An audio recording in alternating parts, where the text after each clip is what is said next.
Hello বন্ধুরা, আর দেখো এই যে আজকে আমি একটা ডাব কিনেছি। একটা নয়, অনেকগুলোই কিনেছি। 5টে ডাব কিনেছি। আর 5টা ডাবে নিয়েছে, এই ডাবটার দাম নিয়েছে 60 টাকা নিয়েছে। একটা ডাবের দাম 60 টাকা করে নিয়েছে। তো তোমাদের ওখানে কার কীরকম ডাবের রেট? এই যে জল বেরিয়ে যাচ্ছে, আমি কাটতে পারি না, অবশ্য ডাব কাটতে জানি না, যেহেতু কোনোরকম ঠুকরি মুগরে কেটেছি ডাবটা। তো তোমাদের ওখানে ডাবের দাম কেমন আমাকে কমেন্ট করে বলো, ঠিক আছে?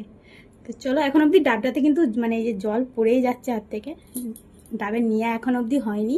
তো খেয়ে দেখি। ডাবটা কাটাটাই আমার ভুল হয়ে গেছে, মানে জল বেরিয়ে যাচ্ছে।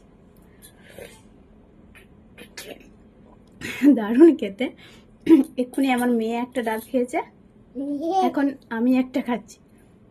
কি আর করবো বলো, বসে বসে ডাব খাচ্ছি, শরীরটা যাতে একদম ভিতরে শ্বাস হয়নি, কচি ডাব।